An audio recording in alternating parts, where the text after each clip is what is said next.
welcome to the Resilience Catalyst podcast. My name is Joyce Odidison, your host, where we make resilience practical, we make it easy to understand, and we make it applicable by showing you how to measure, map, and build your resilience so you can be able to sustain your success, your focus, and achieve what you want in your career, in your life, and in your relationship. So today we're going to talk about mind over matters. This is the topic we're going to focus on. And we're going to look at how our mind can control the things that we see, the things we do, the things we actually hear, and how we develop and grow as humans. And I have a guest today who is going to help us to get a little bit deeper into the topic. So I have my guest with me today is Steve. And Steve is a 40-year veteran in the field. He brings amazing years of experience of applying with leaders, with organizations, with individuals, and he's going to share with us some of the strategies he's been using with his clients so we can become just as excellent as they are. Steve, welcome. Welcome to you too, Joyce. Thank you for having me as a guest. My pleasure. Tell the audience a little bit about your journey and what you've been doing over the last 40 years. We're all gone. Well, to go back even farther than about 40 years, I worked for a radio station as a news director, and my boss fired me after 6 weeks. It was a small town in Nebraska, and he rehired me as a salesperson, and I had no idea how to sell. And I had to self-train myself and teach myself how to be successful. And I was reading books about sales. I read books about how to be successful. And that led into working with a company that marketed success information. So it became my passion to understand what it takes to be successful and to help other people move to a point where they could be as successful as they wanted to be. That's amazing. So if you're thinking of becoming successful, or you are successful and you're thinking you want to be more successful, you definitely want to listen to this podcast. 40 plus years of experience. And this is what Steve is dropping here for us. So keep on listening because I have some amazing questions and I know he have lots of pieces for us. So Steve, one of the things that you talked about is teaching yourself how to become a salesperson. And that is something because as an entrepreneur, as I meet other entrepreneurs, a lot of them struggle with the whole sales and marketing thing. I mean, frankly, I struggled with it too for years and years until you start to realize I'm not just a resilience catalyst or expert or conflict analyst. I'm also a sales and marketing person. So what was your biggest struggle learning that and becoming successful at it? The company that I'll go back to when I was fired and rehired as a salesperson with the same company. I began reading a lot of books, and I had one particular potential customer that when I went to meet him, he told me he would never buy advertising from me. And I asked him why, and he said, one of the salespeople from the radio station, two people before me, he got in a verbal fight with, and he said, I will never buy advertising from your radio station again. And he and I became very good friends. He had some things to sell when I would do business with him, but he wouldn't do business with me. And I heard a gentleman speak at a Chamber of Commerce meeting in the small town I was in. And he must have been a preacher at some point. He was running for governor of the state of Nebraska. But he was so enthusiastic, so motivating, that he had people jumping up and down in their chairs, excited about what he was doing. Well, I left that meeting and went to this man who wouldn't buy from me, and he bought. And I asked him a few weeks later why he actually bought after telling me he'd never buy from me. He said, you didn't see the look in your eyes. He said, I was afraid to not buy from you. Now, that's what he told me, but I really believe that the reason he bought was over time we got to know each other better. He began to trust me, And Yes. this was the one day that he knew that he was going to buy from me. And that's Mhm. where I realized that you really need to get to know the people that you're selling to. And it may not be a quick sale. It may take a long time as it was for him, but it's a matter of understanding and rather than talking and telling them about what you sell, it's a matter of asking questions to find out where they are, what they want to help provide them with what they're looking for. So powerful, right? And it really does go back to that. People buy from those they know, trust, and like. And we know they have to be seeing you, they have to be hearing from you, and you have to add value. You can be seen and hear nonsense. So you can be seen and get value, and that's when people truly buy for you. So that makes perfect sense that he was ready because you had already developed that trust and like with him. So, yeah, so tell us, what do you think is your greatest secret to success over the last 40 years? What kept you going? What kept you coming? Because I hit 29 years this year with my consulting practice. And every once in a while I feel like, oh, maybe I should just sleep today. And then I was like, I remember so I was like, oh no, I can't sleep. Yeah, I gotta get going. I have this to do. So what keeps you going? Tell us. I'll give you four letters: CCDA. And what that stands for is correct, consistent, daily activity. And I learned that I wrote a book called Sell When You See the Whites of Their Eyes. And that's the major element in that book.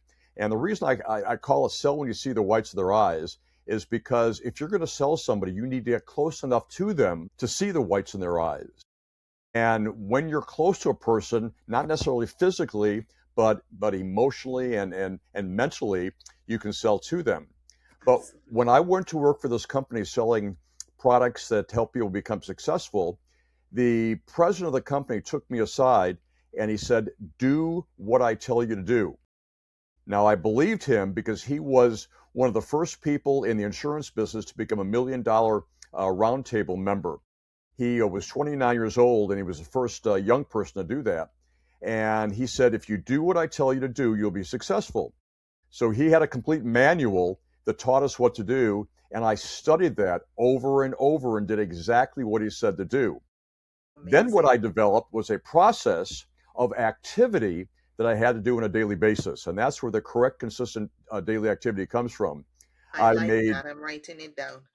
Yeah, I had a certain amount of phone calls, a certain amount of dials. This is prior to the internet.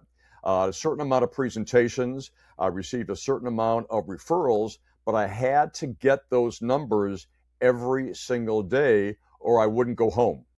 Exactly. Well, Exactly. It's uh, I'm making 10 calls today. I'm doing 10 emails today. I'm doing 10 follow-ups today. And it's true. It's getting your pipeline, it's having your CRM, it's having your strategy in place. It's not just randomly sending messages that make no I get so many of those emails that it's nothing to do with me. I was like, I don't have a factory. No, I don't have a hospital. Right. And I think a lot of people get confused about what that is. So thank you for sharing that for us. One of the things that really like I like about your story is that you talk about the consistency, and you've lived the consistency. You've practiced it, and you've had to get over the mindset that a- trips a lot of people and make a lot of people burn out and shorten their journey. So let's talk a little bit about that mindset, because I think it's so important for young entrepreneurs, for a lot of people who are, I train and certified coaches who just wanting to get that mindset on so they can stay consistent, stay focused, and do the daily action. That is the hardest part, I think.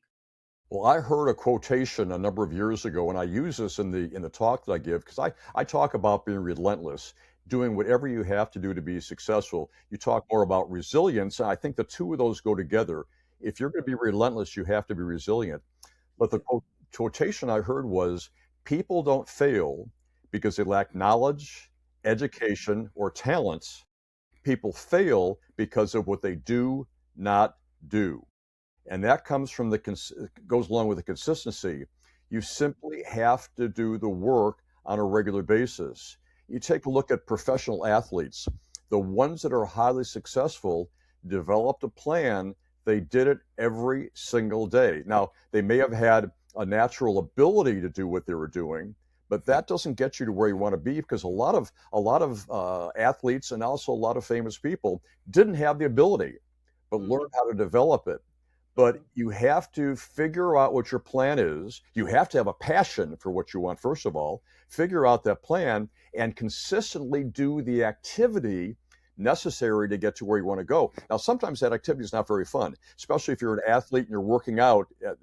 Lifting up weights can hurt you, Mhm. but over time you can make that happen. And I also have a story. I think we had talked about that earlier about the 10th multiple, about what it takes to get to where you want to go. Yes, yes, we talked about that, and we'll expand. I want you to expand on that after this for our audience, because if you're doing something and you're asking yourself, "I'm doing this, I'm not getting any results," you have to go back and check your action. Where you shortchanging? What are you not doing? Where are you stopping and starting? And there's nothing wrong with stop and start, but you need a consistency for you to find the results. Because sometimes we need a break. You take a break, but you need to come back and go strong and be consistent, because one off here and one off there is not what's going to get you the results you want. It's that consistent action of doing this over and over again, doing your outreach, speaking to people, connecting with people, having relationships. That's how you're going to move the needle and get to where you want to go in in whether it's marketing your business, whether it's becoming a writer. I've written 7 books, and people said, Joyce, how did you get to write 7 books? Well, I've been writing for a long, long time. I've been writing. Well, I remember as a kid, I would be reading. You have to read for you to be able to write. First of all, if you can't read, you won't be able to write. I remember as a kid, I would get in trouble because I would have my head in a book and my mom would be calling, "Get your chores down, put that book down and get your chores down." I loved reading. It was a passion. And I never set out to write a book. But when I start write, I write every day. No, I don't write a book every day, but I write. I've only published 7 books, but I've written enough content to have published 100 books, because I write every day. I write courses, I write white paper, I write blogs, I write newsletter, I write. So you're writing all the time, so you become better at it, right? And it's so looking at what do you need to do to become better. It's like you teach. I've been teaching for decades. The more you teach, the better you become at it. All of these things are skills. And sometimes people think that, oh, I'm not gifted, I'm not talented, I'll never be good. But we hear of these amazing musicians. What do they do every day? They practice. You're like, why does that person need to practice? Because they know if you don't use it, you're going to lose it. They want to keep sharpening the sword, sharpening, doing. And so most people think that resilience is, oh, I fall down and I get up. I believe resilience, and all my research is showing that resilience is something we measure, we understand where we are, and we map it and we build it. If you're not building the elements in your life in those 9 dimensions to build you up, you're going to fall harder than you ever before. It's not if something happens, it's when something happens. What do you have? If you're not building financial resilience, you're not saving, you're not putting any, or you're not working towards a pension so you could retire, you're not doing those things. When you get sick and you all of a sudden you have no work, you have no income, you didn't buy an insurance. Those are the things we do so we can be financially resilient.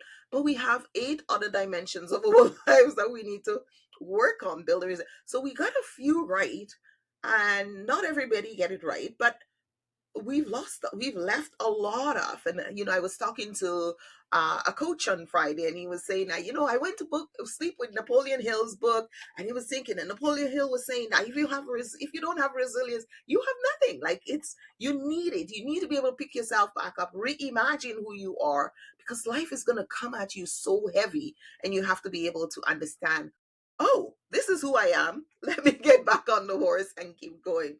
So talk to us about that piece you shared with me earlier, because I think that's really important for our audience.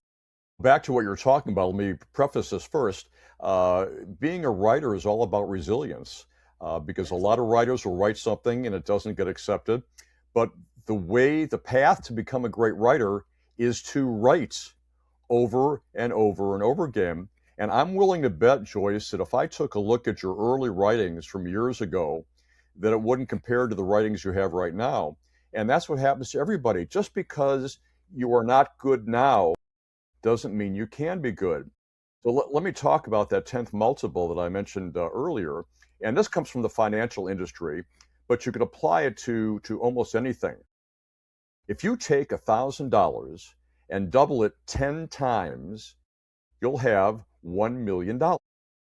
2, 4, 8, 16, 32, 64, 128, 256, 512, and 1,024. Everybody understands that keeps doubling.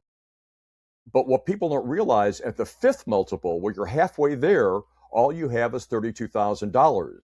2, 4, 8, 16, 32. It's the fifth multiple. So let's say you saw a friend of yours 5 years ago and you told your friend you're going to have $1 million in 10 years. And you haven't seen your friend for 5 years. And the friend says, well, how are you doing towards your $1 million? And you say, great, I have $32,000. Well, your friend's going to laugh at you because it's only 3.2% of a million. As a Mhm. matter of fact, when you're at the ninth multiple, you have $512,000, which is still only half of where you want to go. Mhm. This is why people quit and give up because it's a scale that goes like this, and you don't have success until the last time. I'll tell you a quick personal story. When I was a kid, my mother suggested I grow vegetables in the garden in the backyard. So I started with carrots and Mhm. I planted carrots. And every couple of weeks, I would dig it up to see how the carrots were doing. And I put the dirt back on. When it came to harvest the carrots were this big because I kept messing up with the formula. And this is what people don't understand. You develop your process, and then you become consistent with what you're doing. And as you hit a wall, as you hit resistance, you become resilient and keep going back again. And that's how you gain success. Yes. Because the wall is there to move us to our next level. It's about, and I love this mindset over matter because the wall is there to it's like sharpening that sword. The wall is there. You don't get gold just from going in the dirt. You have to put it through the fire for you to get the pure, beautiful gold. The wall is there to test you, to move you further, to help you to re-examine, reconnect with your passion. Think about, do I really want to do this? And how much better do I want to be?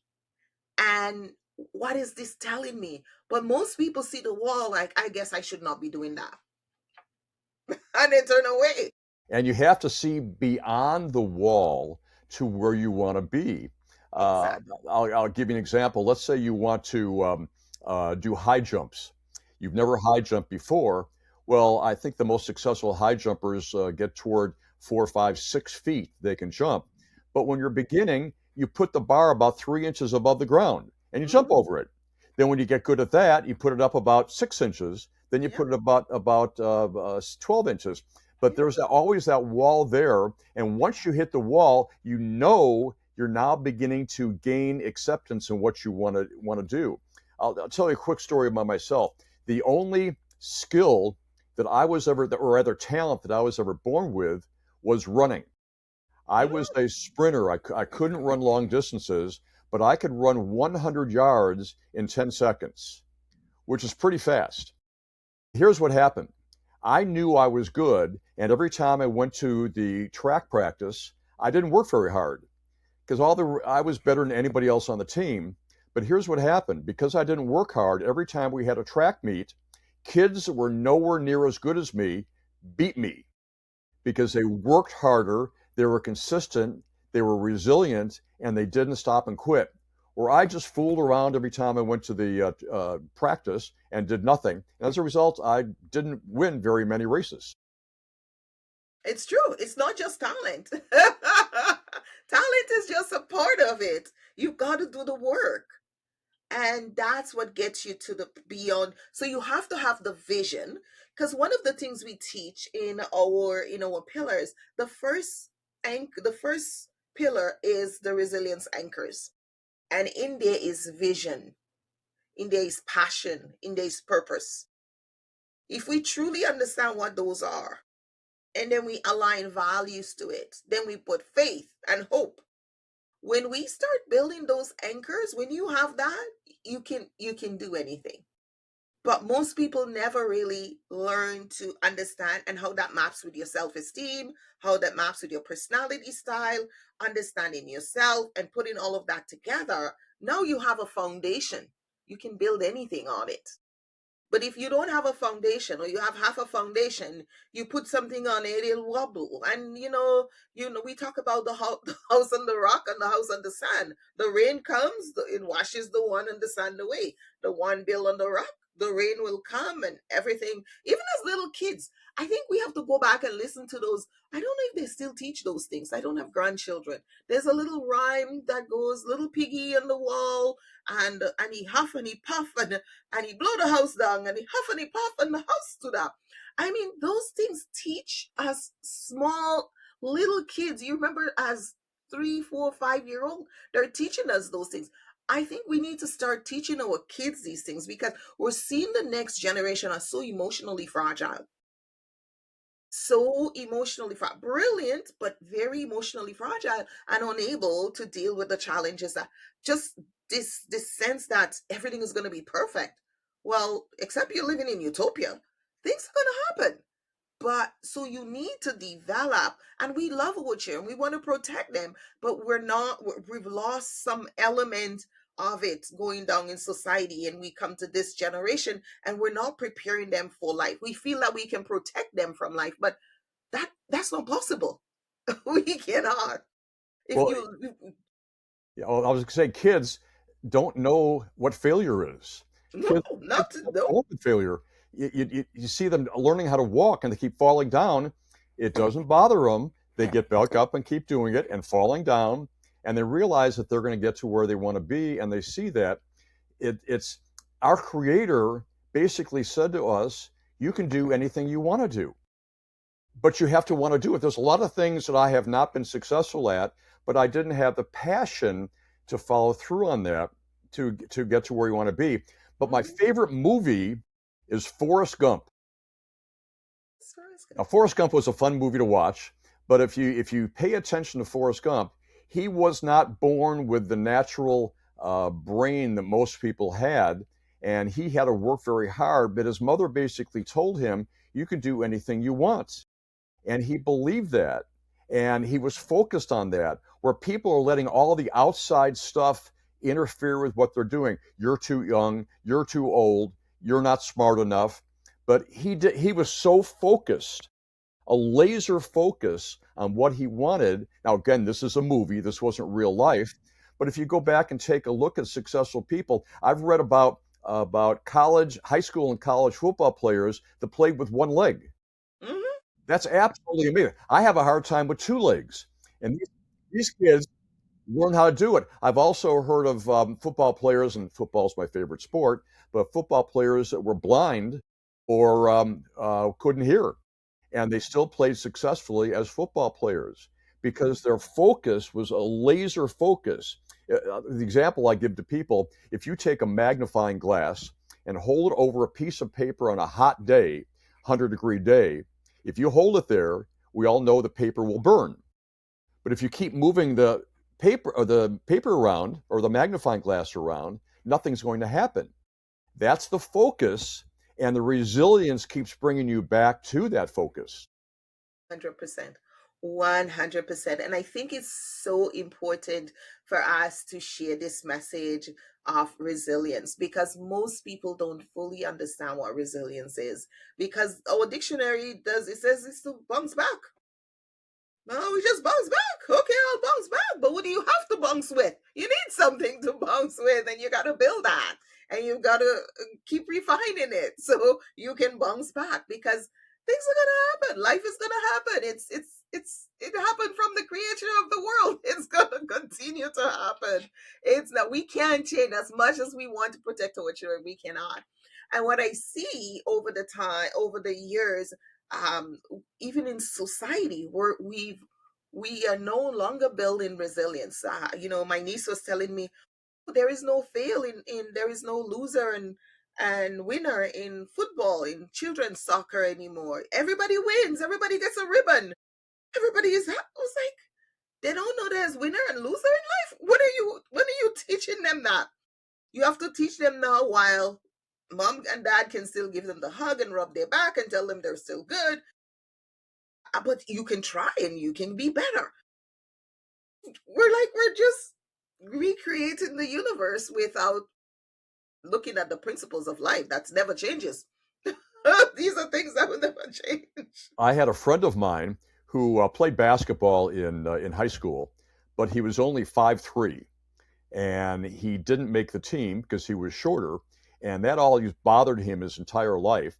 When his son was 5 or 6 years old, he put a basketball hoop on the garage in the backyard so his son could shoot baskets, but it was way too high for him. Then he realized if he lowered the basketball net, his son could have success. So his son was dunking the basket when it was only about 3 feet high. And then he would raise it a little bit more and raise it a little bit more. Well, eventually he coached his son's and his daughter's basketball team. They both became the best players on the team because he just helped them move up a little bit at a time. They weren't able to compete with everybody, but the more they did that, they became the best players on the team. And they fell and they hurt themselves, and that's where resilience comes from. You become strong when you fall down. And if you Yes, don't go through that, you can't be successful. You got to have that resilience. exactly. If you don't learn how to fall, every time you fall, you're gonna break something. I mean, they teach you there's a place you can go learn how to fall. Right? There is a way to fall that you don't shatter. And so it's a mental thing. It's mind over matter, and we need to really bring that link into what it is that we do. Be optimistic about life. Nothing is going to be perfect, but everything can be better. That's right. That's right. There's a commercial on TV for wounded warriors. These Yes. are warriors that went into battle, most of them in Hmm. the Middle East, and now they're confined to a wheelchair or sometimes worse. And in one of the commercials I saw, the mother said of her son, who was the wounded warrior and it was in a wheelchair, every time the American flag comes by or they play the national anthem, he stands up. He said he needs help standing up, and it takes a while to get him up, but he will not sit down. He will stand up and he will salute the American flag, not giving up at all. And occasionally when I watch these things, I have tears in my eyes because I realize I've had a lot of struggles, as most people have, but nowhere near that kind of struggle. And if people can have that kind of mental ability, that mindset, even when they've gone through all that, I highly respect those people. And those are the biggest winners to me. Oh, absolutely. Winning, winning is about being able, and I think we have to do that cognitive framing for people to start seeing resilience as a tool to live your life the best way possible, to live the best life. Because if we become good at building resilience, when life happens, we don't become we don't become victims of life. We just become overcomers. We just overcome. One thing happened, I overcome it. We just keep moving on. Or we become a victim where we're just depressed. We can't move forward. We can't see the light. We can't get over what hit us. And so it's that mentality of becoming a victim or an overcomer. And you choose, right? Victory of a victim or victimhood. Which do you want to be? Where do you want to sit? And that's why we build resilience, because it's a tool for life. It's a tool for life. Without resilience, you can't live this life. It's coming too hard, too fast, too hard. You can't. You need to be able to roll with the punches, to be able to say, okay, that was one. I got this one. I'm ready. Let's keep going. And it's having that mentality. And before, I think we we sort of assume that people either had it or they didn't. And we never thought that resilience was something you could build. It's like, oh, I'm not as strong as that person. Oh, you can be stronger, but you need the right tools. You need the right foundation. You need the right anchors. You need the right mindsets. And once we put those together, you're going to be strong because your challenges are going to be different from mine.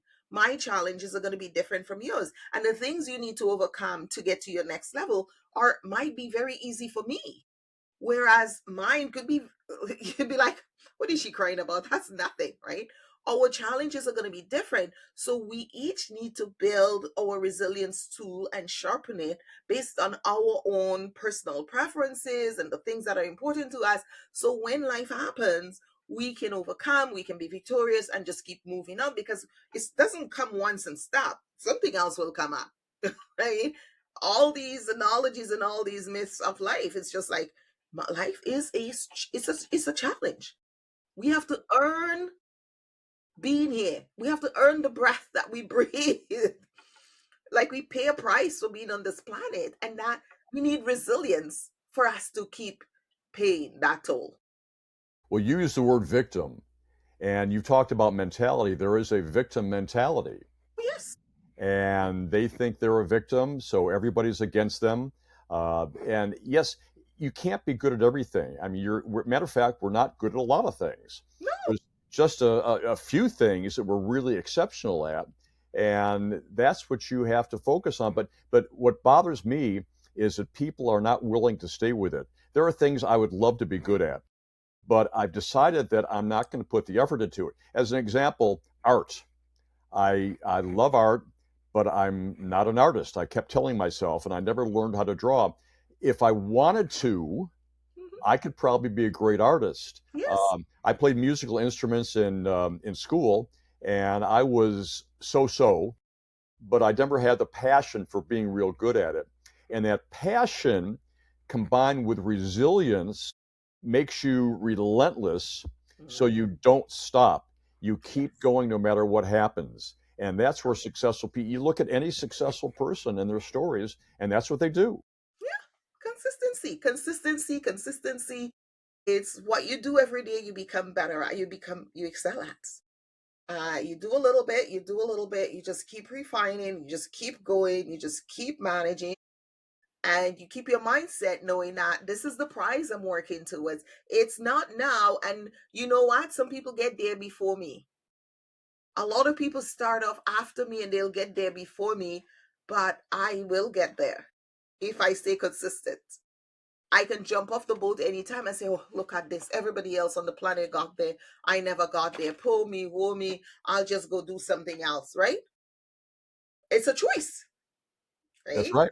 But if you truly have the passion and you're focused and you're committed and you have faith and you hope and you believe and you have those structures and you consistently sharpen them, learn more. Oh, I need to be better at this. What book can I read? Who can teach me? Where can I take a course? Who's a coach I can work with? And you just keep sharpening, you will get there. And along with that, there's something called the law of attraction, which I'm sure you're very familiar with. Our mind is attracting things to us all the time. And Yes. we need to program our mind with what we want to attract to ourselves. What's interesting, I carry $2 bills with me. And when I go to the bank, I ask them if they have any. I get all their $2 bills. And most people don't see those on a regular basis. Hmm. And when I'm giving a tip to somebody or someone needs something, I give them a $2 bill. Most cases, they think it's a dollar bill. They don't look at it closely. So I tell them to pay attention to it. And they're all excited because they got a $2 bill. The law of attraction is all about seeing in advance where you are not right, where you're not right now. And you have to be able to close your eyes and see that picture in front of you of where you want to be, because then your mind pulls you toward that picture. Now, the converse of that is when people believe they can't do something. I'm too old. I'm too young. I'm not the right not color. I'm not the right religion. I don't have the right background. Well, when you see that, you keep attracting that to yourself. Negative people attract negative outcomes to themselves, and that's where they make excuses. Positive people don't always attract positive things to themselves, but they are attracting more positive things than most people because they have a Exactly. direction. Exactly. Most of the time, they will attract positive things that will fuel them further so that when the next thing comes that's not negative, they're already fueled and they can overcome it. And that's what most people miss. It's what you bring into your life will either feed you or deplete you. And if you're bringing things into your life that's depleting you, then you're losing resilience because everything is energy. When you're born on this planet, you're given this little vial of energy, and it says, Joyce, when your time is done, when you used up this energy, you're done. Bye bye from the planet, right? And how you use that energy is what's going to keep you here. You can manage it well by understanding resilience, understanding how to manage, build, and multiply it, or you can run through that energy and voila, you didn't get things done, right? And I really believe that we can build on that energy. There's a story I heard about a man in Russia a long time ago. He was locked in a refrigerated train car, and he couldn't get out, and it was cold, and he believed that it was getting colder and colder and colder, and he wrote on the side of the wall that it's so cold in here, I'm dying. And when they opened it up, he was dead. They come to find out that it never got lower than 50 degrees in there. But he thought it was getting colder and colder, and he basically gave up. So he had that energy too, but he Yes. wasn't making use of it. He wasn't getting to that, which is what successful people do. They have that. If it's a little bit, you need to find a way to access that energy. Otherwise, you're just not going to have anything happen. And that's where it's really important with your social network and your interpersonal, because when you bring the right people around you, it can fuel your energy, right? Absolutely. And when you're doing work you love, you can go into that flow and it conserves your energy because you're in flow. It doesn't take as much energy. So it's really important for us to get smart on how to be resilient so we can live compelling, long, successful lives. It's the currency for life. We call it. I call it the currency of resilience. It we don't teach that enough. It's amazing. And when we are resilient, what happens when things go wrong? Because they always will. Matter of fact, more things go wrong to successful people than unsuccessful people. Mhm. But when you're successful and things go wrong, what you begin to do is look for how you can change that or make sure it doesn't happen again. Mhm. Whereas the person's not successful, they're thinking, well, I'm not meant to do that. It's not right for me. I'll stop right here. Mhm. But people But can that's a do lot. anything. That's lack of resilient thinking. Yes, it is. That's correct. And resilience is basically, as you talked about, it's bouncing back. I have a talk I talk of being relentless. It's called Never Give Up: Secrets of Relentless Champions. And I have 5 different elements I talk about. The last of those 5 is to bounce back. Mm, After all those things, you learn everything. You need to realize that you are going to have setbacks, not failures, but you're going to have setbacks. yes. Sometimes you go one step forward and 2 or And 3 two steps or three backwards, steps back. Yep. Yep. and you got to keep going. And Mm-hmm. slowly you're moving along there. The I think the most successful insect is the ant. Mm-hmm. Uh, if we've heard the story about the ant and the rubber tree, the song about that. But if you take a look at ants and you put your finger in there and you move them around, they'll come right back again. They are probably the most resilient animal on the planet. They Yeah. won't stop unless I they're know. killed. They They're just that keep going, small. They're so tiny and they create this big anthill. It's just on you're just like, huh? and they carry weight heavier than their body. But they're willing to do it. They do whatever they have to do. They're told what to do. They believe in it and they go to where they want it to be. But people need to understand that they need to tell themselves where they want to be. Now, as a young person growing up, you may not know where you want to be. I didn't know where I wanted to be until I was in my into my late 20s, early 30s, Mm, and I still don't really know where I want to be because I'm still adding more to it. of But we course. need to tell ourselves what we want, and then begin to develop a plan. One of the things I recommend to people is writing. As you talked about writing earlier, writing crystallizes thought, and thought motivates action. The Mm-hmm. more we write down, the more ideas it gives us, whether we're a good writer or not. But we become better by Mm-hmm. doing those things. Yeah. And what I finally Crystallizing. figured out, because I don't write very well, I transfer all my notes to digital so I can look at those and develop plans. And that's what it's all about, developing a plan to where we want to go. If you don't have a plan, there's no way you're going to be resilient.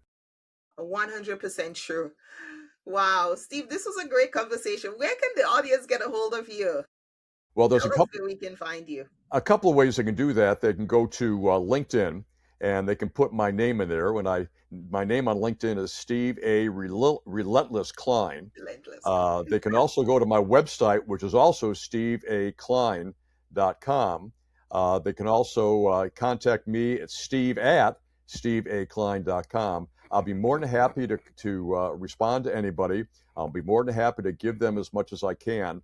My whole belief that I learned from a number of people is you need to give, give, give to get.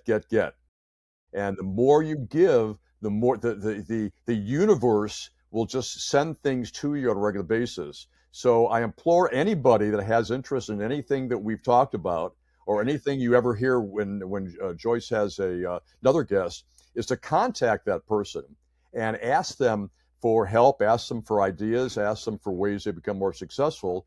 And a highly successful person will give you as much as you want to help you get to where you want to go.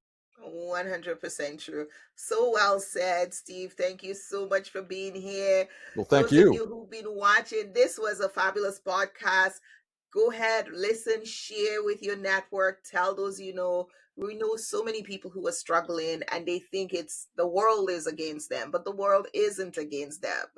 This is Joyce Odidison here on the Resilience Catalyst podcast, reminding us that resilience is a currency for life, living that fulfilling, successful life. So, once again, thank you for being here, and we'll catch you on the next episode. And you want to hear more, you can go to our website at interpersonalwellness.com and listen to more episodes. Steve, thanks again for being here, and we'll see you next time.